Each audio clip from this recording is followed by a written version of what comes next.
So one of my favorite things to do in my free time is to search online and try and find new recipes, or maybe even new spin-offs of recipes that I've done before. So this week I'm actually going to be doing a shepherd's pie. I came across this video on YouTube. I will try and link her down below.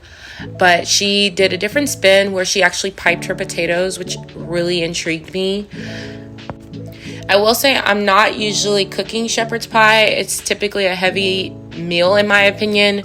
It's something that I like to cook maybe more so in the wintertime. But when I saw this video, I just knew I had to try it.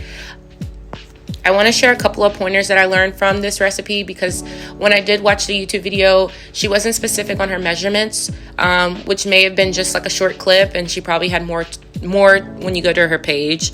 But some things that I picked up on is making sure that you drain your meat and your carrots before you get to adding in those seasonings, the flour and the tomato paste. That's just going to make your meat mixture not so greasy. And then when it's time to do your flour, don't be afraid. Of course, start, 1 to 2 tablespoons, but stir and taste test to your liking. So when it came time for the potatoes, you really want to make sure that you boil them until they're fork tender. So I'm going in and I'm just pressing in, and they're all nice and soft. So this is the part why I don't be so keen on doing shepherd's pie. I do not like peas. I'm not a peas girl. Maybe it was just childhood, but we're working on it. We're growing from it. And this is one of the recipes on our way of working from it.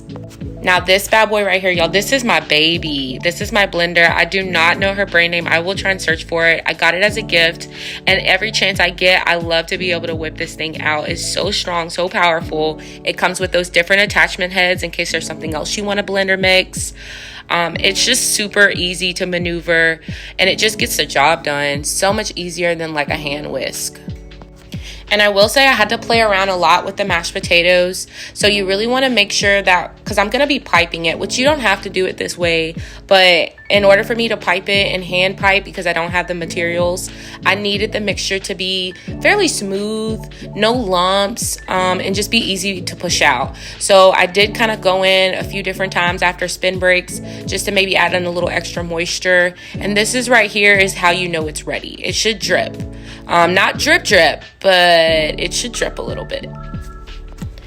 And then lastly, I will say whenever you're doing your pan, pay attention to your pan size. So I actually ended up doing way too much meat mixture, and it caused the juices and everything to flow up a little bit more. So I ended up having to put a pan underneath when it was cooking.